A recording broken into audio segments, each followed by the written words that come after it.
the United States did reach the stars. We at least reached the moon in 1969. And I would say between the First World War and the, say, 1965, Civil Rights and Immigration Acts, the Great Society, America achieved things that were seemingly impossible, that were almost unimaginable previously. Within a half century, we went from the creation of the airplane to sending a man to the moon. This is remarkable. This coincided, and I don't think it just coincided, I think it was caused to a great degree, with a racialist, ethno-state immigration policy that began in 1924. There was a specifically, not only racialist, but Nordicist immigration policy that was inspired by Madison Grant and similar people who were interested in the conservationist and eugenics America's movement. immigration policy put a man on the moon. That's your argument. I just said that, no.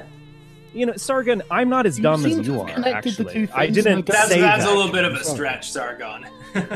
Sargon, I just said that it coincided, and I actually think you did say it was causal, didn't you? I don't think an immigration act put a man on the moon. Are you this fucking moronic, Sargon? I expected a lot better. I'm not going to address any more of these. Well, how's that going to address any more of these nitpicking. It's just think about the things you're saying. You think about the internal consistencies of your own work. So why didn't Ghana reach the stars, Sargon? Why didn't Liberia reach the stars? Why after? They had a liberal I guess it was because they were black, Richard. I guess it was just because they were black. They didn't have enough Nazi scientists. Yeah, right. No, but think about it. Sense. True, actually.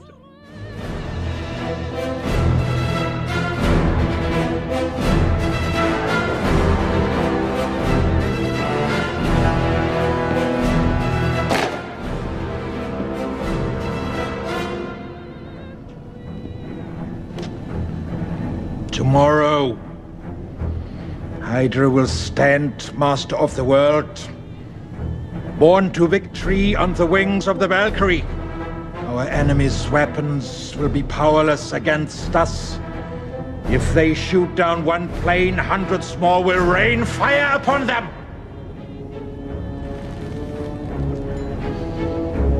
If they cut off one head, two more shall take its place. Hail Hydra.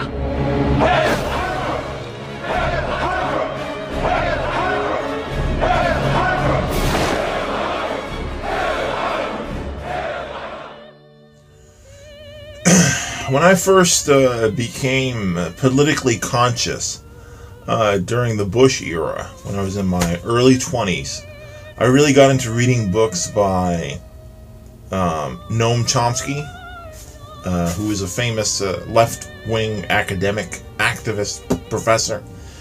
And I educated myself through the public library, and one of the important takeaways that I got from Chomsky's examinations of propaganda was that the myth about propaganda is that it's about completely disallowing consent. Excuse me. But it's not about completely disallowing dissent. What propaganda is about controlled, tailored dissent. So, for example, he would talk about Pravda, which was the newspaper of the Kremlin, the official propaganda outlet of the Soviet Union. And it wasn't that dissent was forbidden, but the parameters of dissent were limited. That's how you control the discussion. That's how you create the illusion of dissent. So, that's what I want to talk about today, right? So, like Pravda, right? You could criticize the Soviets in Pravda, but it had to be a utilitarian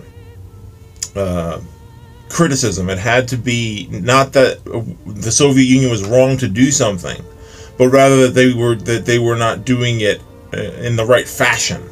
You know what I'm saying? So you had to make a utilitarian argument about, we should be doing this, but we could be doing it better or differently. And so that would present to the public the illusion that there was some kind of debate, discussion, discourse in the society about how things would be implemented, and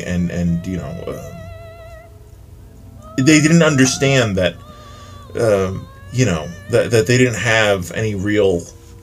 The goalposts were so close together that they didn't really have a football field in between. Which brings us to the most recent debate on Andy Worski's channel that contained Sargon of Akkad, Styx, Hex, and Hammer 666 of Red Ice TV fame, J.F. Garyapi, the French race biologist, scientific racist, who's become the hot new shit in the skeptic / alt-right community, the great unifier, the great uniter of the more right-leaning skeptic YouTubers and the alt-right proper. So they had this panel discussion, and I remember there was a lot of bickering back and forth. Originally, the panel was supposed to have Dick Coughlin, who is, Dick Coughlin is a proper leftist, and to put Dick Coughlin up against Richard Spencer, the de facto pope of the alt-right, would have been at least a fair representation of the two positions, meaning that, Richard Spencer represents the maximalist, ethno-statist position, and it would only be fair, if you were being honest, to put someone like Dick Coughlin up against Richard Spencer, because at least, even if you don't agree, even if Andy Worski didn't agree with Dick Coughlin, he still had the responsibility to present the proper opposition to Spencer, to push back.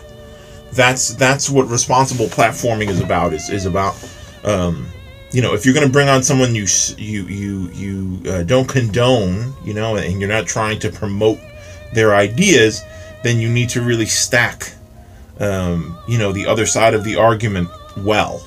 And what ended up happening was, I think Dick Coughlin had some health problems. He has been having very severe health problems lately, and he wasn't able to make it on the night that Worski was going to be having Richard Spencer on. Now, he was the the gold star of that panel.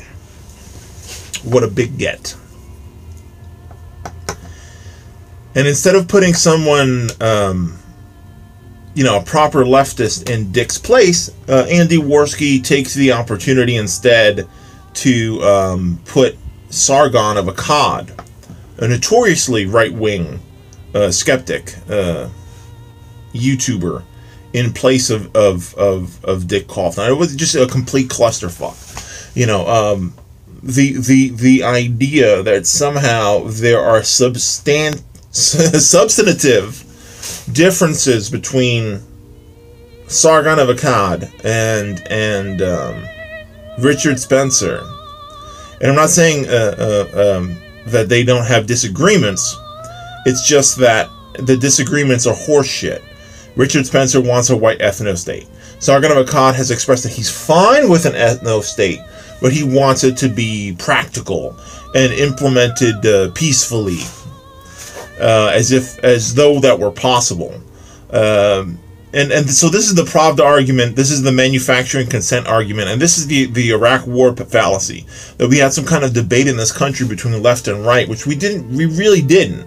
We only had we didn't have good representation, at least in the mainstream press, and especially on Fox News, of the anti-war position. We just had the center-right position of, let's do, the technocrat position of, let's be prudent, let's be practical about this war.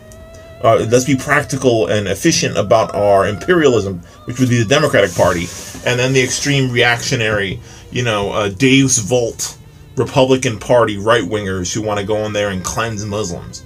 That's not a fucking debate. That's you know, you on the one end, on the right wing, you have the maximalist position of let's rape the Middle East. And then, you know, you got the center-right Democrats represented as the far left, which they're not. You know, even during the Tea Party era, the proper left didn't get much air because the Democrats and Republicans were playing this game of, Obama. The Tea Party, constructed a bunch of BS conspiracy theories about Obama being a socialist. This was in part just to make sure that proper socialists didn't come up, so they could pretend that they were already engaging the opposition, engaging the contradicting viewpoint, which they weren't. That's what's happening here. Is that Styx Hexenhammer 666 is ostensibly a civic nationalist. And Richard Spencer is a ethno-nationalist. There's not really much daylight between what Styx Hexenhammer advocates and what Richard Spencer advocates. The very idea is completely ludicrous. I mean, even Styx has been on alt-right outlets in the past, just like Sargon has been on alt-right outlets in the past, and all he had to say was that he's fine with ethno-states, we just got to do it the right way, and it has to be implemented in place with my libertarian values. What does he mean by that? Styx is not concerned about the liberty, and neither Sargon, of the marginalized people that would be displaced by an ethno-state.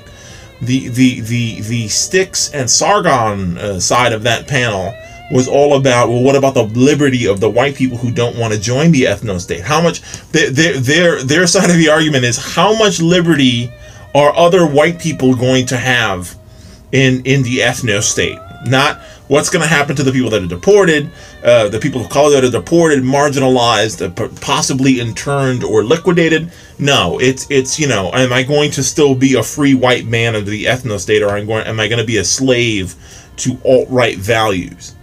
Which is not the debate. The debate is ethno-state versus no fucking ethno-state.